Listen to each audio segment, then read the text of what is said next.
Hello बच्चों, कैसे हो आप लोग। आई होप सभी अच्छे होंगे। और जैसा कि आप सबको पता है कि आंसर की आए 2 दिन हो गया है। तो अब तक सभी ने अपना आंसर की देख भी लिया होगा, काउंट भी कर लिया होगा कि कितने नंबर आ रहे हैं। ठीक, तो इस वीडियो में आज हम बात करेंगे कि कितनी कट ऑफ आपकी जा सकती है। ठीक, और हम इसमें बात करेंगे कि कौन कौन से फैक्टर हैं जो कि आपकी कट ऑफ को प्रभावित कर सकते हैं। ठीक, तो चलिए हम देर न करते हुए वीडियो को शुरू करते हैं।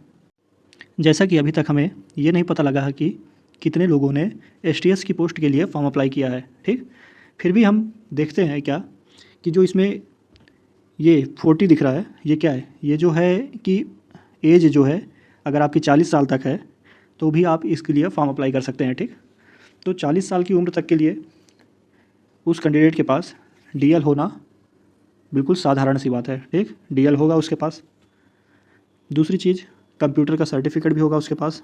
ठीक, और ग्रेजुएशन तो वो किया ही होगा। ठीक, तो ये चीज़ें इस जो 40 वर्ष का आदमी है उसके पास तो होंगी ही होंगी। ठीक, लेकिन जो अभी 26 साल का है, 25 साल का है, 24 साल का है, उसके पास डीएल नहीं होगा। ठीक, तो क्या होगा, कंपटीशन इससे आपका डाउन जाएगा। ठीक, दूसरी चीज़ हम ये देखते हैं कि इन्होंने जब अपना एप्लीकेशन फॉर्म ओपन किया था तब उसके नोटिफिकेशन में एक चीज़ मेंशन की थी, जो ये येलो कलर का जो है, इस सेक्शन में देखिए क्या लिखा हुआ है कि relevant required document should be on before the last date. ठीक, before the last date of online submission application. इसमें ये कहना चाह रहा है कि जितने भी डॉक्यूमेंट्स हैं आपके, वो चाहे ट्रिपल सी हो, वो चाहे डीएल हो, चाहे आपका ग्रेजुएशन हो। ठीक, ग्रेजुएशन की जो डिग्री है वो सब, तो ये सब आपके आपके जो ऑनलाइन सबमिशन किए हैं उससे पहले ये रेडी होने चाहिए। उसके बाद कुछ लोग अभी तैयार करा रहे होंगे फॉर्म भरने के बाद, तो वो तो सीधे सीधे हो जाएंगे डीवी में कैंसिल।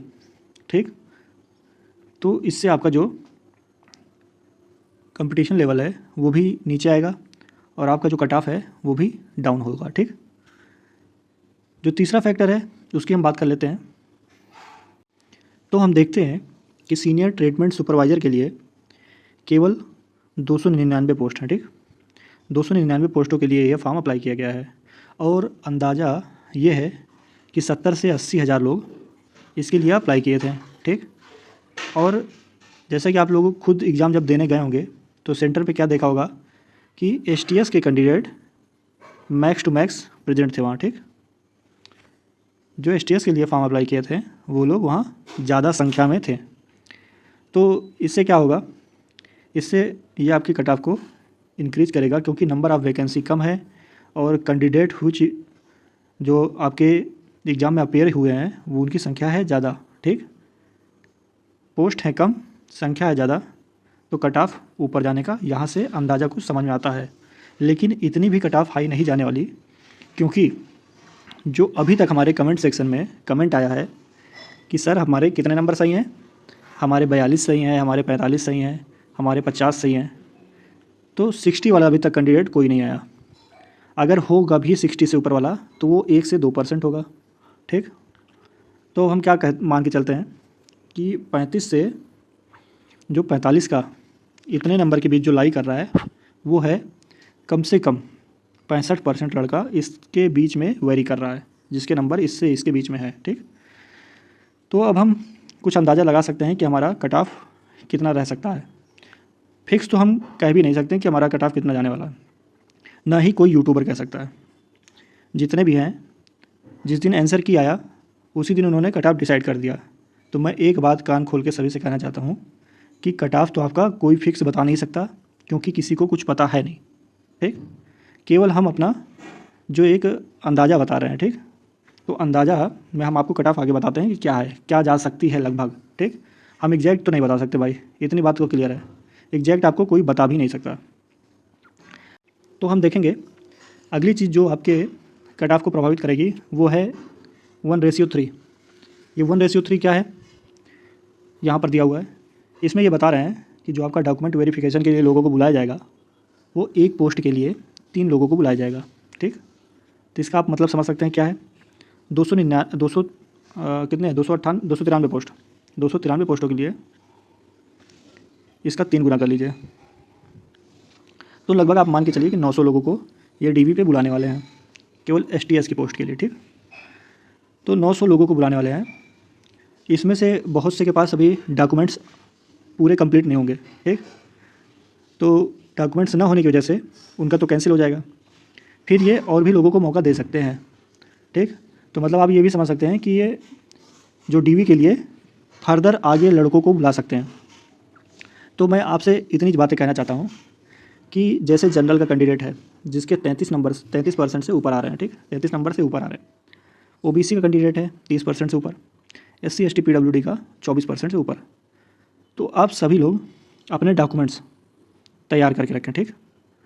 आप ये मत मान के चलिए कि हमारे नंबर बहुत कम है, नहीं आएगा। आप अपने डॉक्यूमेंट्स तैयार कर लीजिए। हो सकता है अगर मौका मिल गया तो फिर आप भागते फिरेंगे इधर से उधर, तो आप लोग भी अपने डॉक्यूमेंट्स तैयार कर लीजिएगा। तो हम बात करते हैं मेन कि कितनी कट ऑफ जा सकती है।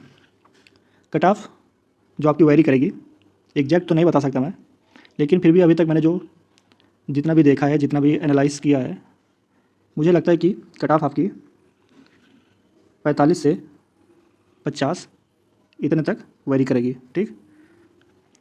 एग्जैक्ट नहीं है दोस्तों कि आप बाद में मुझसे कहने लगे सर आप तो कह रहे थे 45 से 50, है ना। तो एग्जैक्ट तो बच्चों कोई बता नहीं सकता, वो चाहे जो भी हो, किसी को पता भी नहीं है। हम केवल एनालिसिस कर सकते हैं अभी तक जो नंबर मेरे पास आए उनके हिसाब से, ठीक।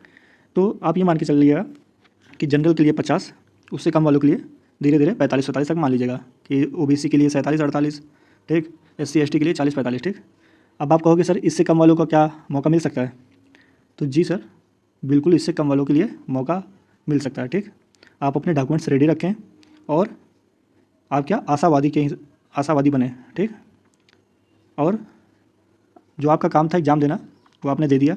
अब आप अपने डॉक्यूमेंट्स जो है रेडी रखें, किसी को भी मौका मिल सकता है। डिस्ट्रिक्ट प्रेफरेंस के हिसाब से भी किसी को भी कभी भी मौका मिल सकता है, किसी के ईमेल में कभी भी मेल आ सकता है। मेल आप चेक करते रहिए। और हाँ, एक बात ये कहूँगा कि जिस स्पीड से बोर्ड काम कर रही है, मुझे लग रहा है कि अप्रैल लास्ट तक आपका जो पूरा सिलेक्शन प्रोसेस है कंप्लीट हो जाएगा, ठीक बच्चों। तो बच्चों, आपका जो मेन काम था एग्ज़ाम देना वो आपका हो गया है। अब आप अपने जो नेक्स्ट एग्ज़ाम आ रहे हैं, जैसे लेखपाल हो गया, पुलिस हो गया, ठीक, असिस्टेंट टीचर का हो गया, ग्रुप डी का हो गया, ठीक, ग्रुप डी का हो गया, तो आप इनकी तैयारी करने में लग जाइए। इसमें जो होगा वो खुद बोर्ड वाले आपको बताएंगे, ठीक।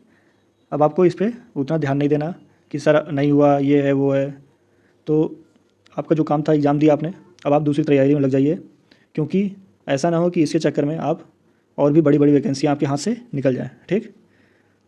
तो बच्चों, आशा करता हूँ कि मेरे द्वारा दी गई जानकारी आपको अच्छी लगी होगी, और आने वाली अन्य अपडेट के लिए आप चैनल को सब्सक्राइब ज़रूर कर लीजिएगा। तो ये वीडियो मैं यहीं समाप्त करता हूँ। धन्यवाद।